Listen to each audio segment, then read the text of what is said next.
Damos la bienvenida en los estudios de los desayunos de 24 horas a Jaime Arciniegas, presidente del Parlamento Laboral. Señor Arciniegas, buenos días, bienvenido a nuestro programa. Buenos días, Janet, gracias por la invitación. Hemos escuchado la voz de distintos sectores, de empresarios, de analistas económicos que proponen, procuran y establecen la necesidad de hacer una reforma laboral para poder aliviar el tema del desempleo. ¿Qué es lo que opinan los trabajadores? Bueno, en primer lugar, tenemos dos voceros del sector de las cámaras de comercio. Y ellos hablan de falta de competitividad, de productividad, y le ven a la productividad solamente el sector laboral.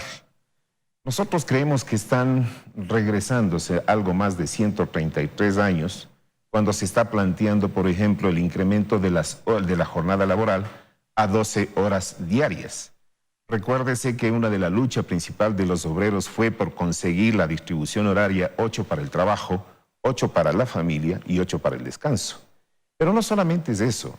El tema es el sometimiento al riesgo que implica una alta exposición en altas horas de actividad. Es decir, los trabajadores estarían expuestos a enfermedades profesionales, a riesgos de trabajo y con las consecuencias que acarrean no solamente para el trabajador, sino para la familia. Pero pensemos en lo que ellos hablan de la productividad. La productividad en el campo, por ejemplo, es un sinnúmero de factores que deben analizarse y no solamente el tema del trabajo. Porque ellos lo están viendo que quieren ampliar la jornada para no pagar las horas suplementarias o los días sábados y domingos y feriados que tienen que pagar con un recargo del 100%.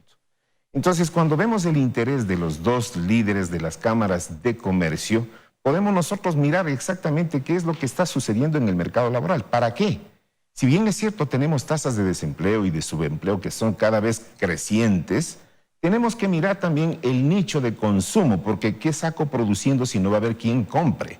El tema es entonces cómo fijar políticas de Estado que mediante el diálogo social, pero en un acuerdo que podamos entendernos entre gobierno, trabajadores y empresarios, y no con el asalto que el gobierno hizo para tomarse el Consejo Nacional del Trabajo y las actitudes que han tenido estos dirigentes, entre comillas, al vender los derechos de los trabajadores y celebrar el 1 de mayo entre whisky, vino y comida con ministros y con ministros que han sido también representantes de las cámaras. Desde ahí deslegitimamos la decisión adoptada por el gobierno a través del Consejo Nacional del Trabajo. Vamos analizando cada cosa que se ha dicho y se ha puesto sobre la mesa.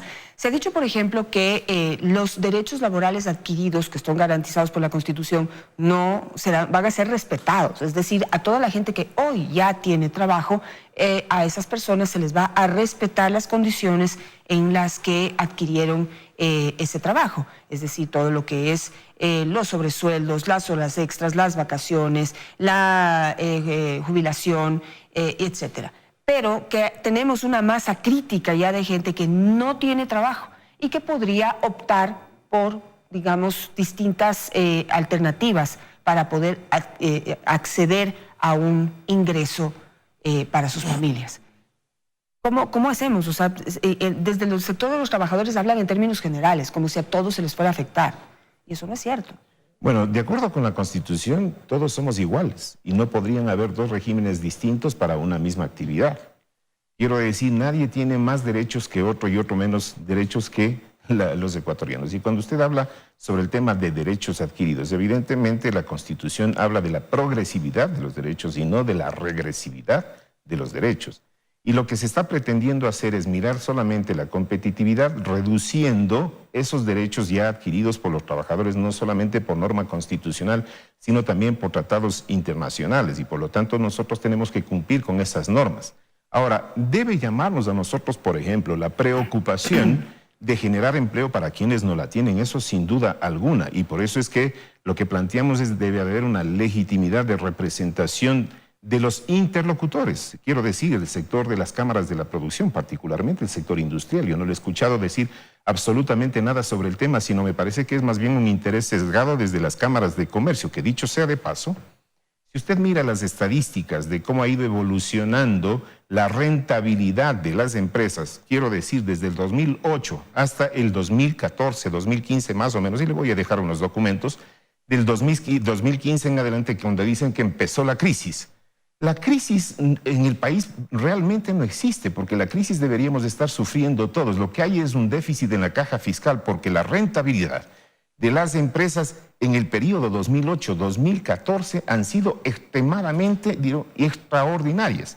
Por simplemente poner un ejemplo, una sola empresa de telecomunicaciones en el año 2013 que revisaba, tenía una utilidad que superaba los 620 millones de dólares, una sola empresa. En los actuales momentos, esa empresa tiene una rentabilidad que supera los 220 millones de dólares aproximadamente. Claro, los momentos también del boom de la industria telefónica, en este caso, por ejemplo, cuando recién se implementaba un crecimiento bastante considerable. Pero ¿quiénes han estado en el ranking de las mejores empresas o las que mayor rentabilidad han estado? Las que están afiliadas justamente a las cámaras de comercio. Podemos decir las grandes cadenas de supermercados que solamente hacen intermediación a diferencia de las industrias. Y por lo tanto, a esas empresas son las que están defendiendo. Por otro lado, la banca también que está afiliada a las cámaras de comercio, y así podemos revisar. Entonces, aún a pesar de que dicen que estamos en una situación difícil económica en el país, mire usted cómo se han desarrollado las rentabilidades de esas empresas. Entonces, tenemos que mirarlo. El trabajo se rige por el derecho social y hay que proteger a la parte más débil de la relación, en este caso el trabajador. Y es obligación del Estado velar por ese trabajador, por un desarrollo social. Entonces, la productividad está conectada al desarrollo. Poco, porque si no, no me deja hacerle preguntas y no podemos analizar el tema. Usted habla de las grandes empresas, seguramente muchas han tenido utilidades, pero no está hablando de los pequeños y medianos empresarios, que son los que más generan trabajo. Y que, por ejemplo, si hay un emprendedor que emprende, arriesga un capital, se endeuda y contrata 1, 2, 10 personas, 5 personas, pero no le va bien. Responder por los derechos adquiridos de esos trabajadores significa que esa empresa se tiene que cerrar. Ni gana el empresario, ni ganan los trabajadores. Y el empresario realmente, el pequeño empresario, se ve realmente afectado por la rigidez de ese código laboral. Es decir, suena muy bien tener que darle todo lo que se pueda al trabajador, pero en la medida que se pueda, pues. Porque si es que el respetar esos derechos implica no poder crecer el número de empresas para poder darle trabajo a esas personas, entonces hay que pensar en alternativas. Siempre se habla de las grandes empresas. Las grandes empresas no son el problema mayor aquí. El problema mayor es que hay pequeños y medianos que no pueden salir adelante. 8 de 10 se van a la quiebra. Entonces pensemos en alternativas, porque allí ni el empresario ni el trabajador se están beneficiando. Hay 5 millones de personas sin trabajo. ¿Qué hacemos? Me parece interesante cuando usted hace referencia al particular, y ahí debe haber la mayor y la mejor predisposición de los actores del diálogo para encontrar soluciones. Nosotros hemos planteado varias alternativas. Por ejemplo, para los emprendedores, cuando alguien quiere ponerse un taller y necesita, por ejemplo, extender una línea de energía eléctrica para ese taller, al emprendedor le cuesta el trasladar la línea de alta tensión con transformación, con mampostería y con todo, y tiene costos que superan fácilmente los 30 a los 40 mil dólares el solamente tener en la puerta el medidor de energía, y así podemos hablar de telefonía, de agua potable, de alcantarillado. ¿Qué vende la empresa? La empresa eléctrica vende energía. Entonces tiene que facilitársele al emprendedor para que tenga la conexión inmediata y con cero costos, porque la empresa, el negocio es vender energía. Eso por un lado. El tema de las tarifas eléctricas, cuando tenemos centrales hidroeléctricas que el costo del kilovatio no debería estar pasando los 4 o 5 centavos, estamos pagando los ciudadanos alrededor de 11 centavos y la industria un poco menos, porque son considerados grandes clientes, tienen una reducción de la tarifa. Deberíamos entonces, ¿cómo incentivar desde el Estado, con empresas del Estado, para facilitar al nuevo emprendedor con ese tipo de servicios? Por ejemplo, el tema de los intereses. Los intereses para las grandes industrias, para el gran comercio, está en el orden del 8 o 9%, mientras que el interés para el artesano, para el mecánico, para el que emprende, está en alrededor del 28%. ¿No le parece que debería entonces el Estado como Estado y los actores, los trabajadores, los empleadores, sentarnos a analizar y valorar qué deberíamos innovar, qué deberíamos proponer? Y no solamente mirar, hay que reducir entonces el tema del pago de las horas extras, hay que reducir el despido del trabajador, hay que cambiar y modificar las jornadas. No, Y nosotros hemos señalado muchas propuestas en este caso. Pero mire, digamos, y usted pone un punto bastante importante, pero también si usted se pone a ver la estructura de costos de un pequeño y mediano empresario, dentro de todos los costos que usted ha mencionado, el costo de responder por un trabajador es importante, no es que es mínimo. No es que si usted reduce la tarifa y consigue mejores condiciones para poder acceder a un crédito, ya se resuelve el problema y tiene todo el dinero del mundo para poder responder por ese empleado. En este momento, tener un empleado es una responsabilidad enorme y la falta de flexibilidad del código realmente le hace pensar, y es lo que está pasando, le hace pensar al pequeño, al mediano y al gran empresario si contrata o no contrata a una persona. Y en el camino, muchos están cometiendo ilegalidades. Es decir, la persona necesita el trabajo, el empresario necesita a ese trabajador y empiezan a acordar algunos términos medios, ilegales y cosas que ponen en riesgo al empresario y que ponen en desventaja al trabajador. Por ejemplo, esto de que uno tiene que contratar a una persona indefinido y si esa persona no da la talla y si esa persona no es honesta, o causa problemas dentro de la empresa, se le premia. Es decir, el castigo siempre es para el empresario. Entonces, en esta nueva etapa para poder, digamos, bajar las tensiones y el estrés que tiene el empresario para poder contratar a alguien, no podemos pensar en alternativas, no podemos pensar en algo temporal tal vez, para que puedan entrar en el sistema, dinamizar la economía y pues luego de ese tiempo que se acuerde se puede ver qué se puede hacer. Mire, la actual legislación establece varios mecanismos de contratación. Hay contratos eventuales, hay contratos ocasionales, hay contratos de temporada, hay contratos por la duración de la obra, por ejemplo. Hay varios mecanismos. Pero no es para todos, es para determinados sectores. No, es la legislación para todos. En el caso de eventuales y ocasionales sí, porque son para picos de producción, ¿ya? Usted refiere la estructura, ¿no es cierto?, del negocio. El tema del trabajo es una parte de esa estructura. El tema va entonces por evolución tecnológica, capacitación, formación, calidad del servicio, dinámica estructurada en cuanto al resultado por los tiempos de producción. Bueno, son muchos factores que tienen que necesariamente analizarse. ¿Cuál es la preocupación que tenemos como trabajadores, Janet? En el año 2005, usted recordará que planteamos los trabajadores el revisar la tercerización, que en términos genéricos se decía que la tercerización per se no era mala, que era buena y eso generaba empleo. Claro, pero generó empleo precario. ¿Por qué? Porque en el Seguro Social, por ejemplo, nosotros reflejábamos que cuando empezamos el análisis había 1.100.000 afiliados.